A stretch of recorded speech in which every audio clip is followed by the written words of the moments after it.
Welcome back to another video on the Wrestling and to AEW Dynamite Out of 10. We're just a few days away from full gear, and this week's show is one of the last chances AEW had to tie up any loose ends heading into the pay-per-view. And yeah, it was a pretty stacked show from Reading, Pennsylvania, and we started things off by airing a shortened version of the music video that debuted on Collision before everyone made their entrance for a big tag team match. The baby faces came out first. When the heel team arrived on the stage, the good guys left the ring to begin them fighting in the aisle. Hobbs was taken out when Archer put his leg behind the ring steps and threw Ricochet into it. It took a long time, but the teams finally got to their corners and began using tags as the show went to break. When the babyface team were a man down, the Doncaster family dominated for several minutes, but Ospreay began to build some momentum with a hot tag. Hobbs limped his way to the back, and so yeah, the Powerhouse went on a mini rampage and took all four men out on the opposing team. However, Takeshi was able to pick out the win on Davis with a running knee strike. A good choice to open the show because it provided a lot of chaotic action. All 8 men played their part and did a good job. So yeah, I feel like everyone had standout moments. I thought this was a really good start. 7 out of 10. We then returned from the break to see Renee Paquette interviewing the Hurt Syndicate in the parking lot. MVP announced Bobby Lashley would be competing on Dynamite later, and a moment later Swerve took Lashley down with a cheap shot before running away to be continued later. Back in the arena, Adam Cole said he was disappointed not to be facing MJF, but was confident in Strong's ability. Kyle O'Reilly joined him in the ring, and after a long journey in wrestling, he said Cole needs to start the quest to take out MJF before someone gets hurt.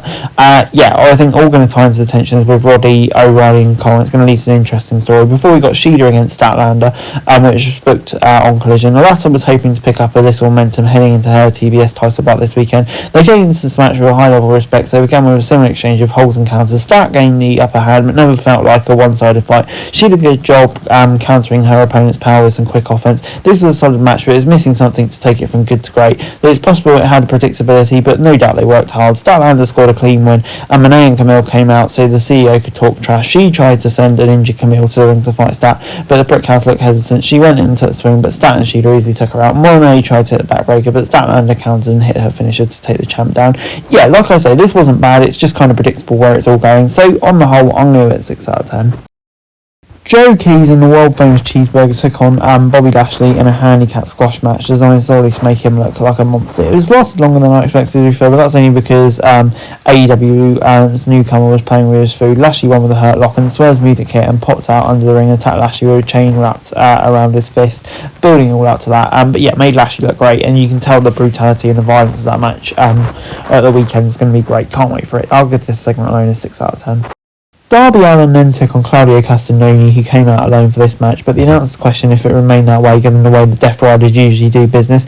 Allin used his signature brand of unpredictable offense to take control early, but once the Swiss star regrouped and found his footing, he began dismantling him. For a long time, Castagnoli was absolutely dominant. Allin had to put some high-risk moves out of his bag to get in any offense, but even then, Claudio usually only let him get a few hits before reversing the momentum again. They took the fight out of the ring, where the Powerhouse swung Allin onto the steps, threw him over the announce table and pressed him over his head before slamming him from one table into another. After Allin barely managed to crack back into the ring, Castagnoli took his head out with a clothesline to score the win. This was an awesome display from Claudio and a great performance from Allin, made Claudio look great, and just a really fun match. 7 out of 10.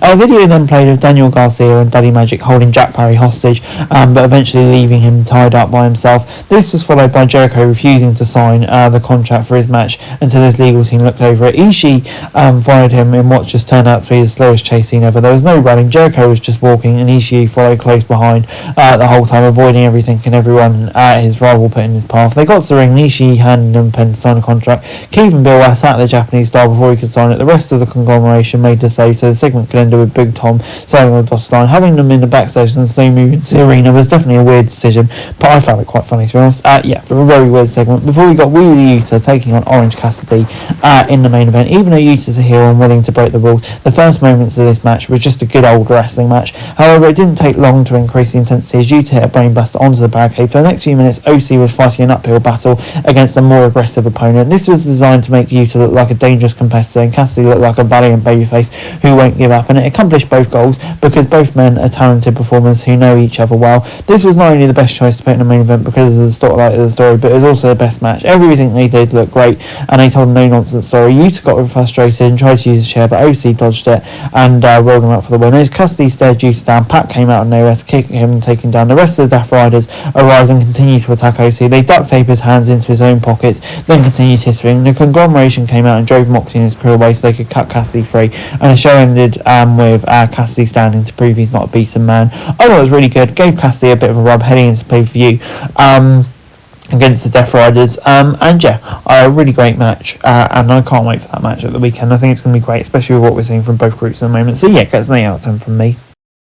Overall, AEW Dynamite this week gets a 7 out of 10 from me. I thought, yeah, it was a really decent show this week. Really loved the main event. I thought match quality throughout the card was great. I think AEW's probably done quite a lot of the build towards Full Gear, and I think that left us to have some really good matches on the whole. So yeah, I thought this was pretty solid on the whole and gets a 7 out of 10 from me. That's it for this video. Thanks very much for watching. Remember to like, share, subscribe, follow us on our socials, link in the description below for daily wrestling news, meme and content. Subscribe to our other channels on screen right now, that'd be greatly appreciated. Thanks very much for watching. Peace out.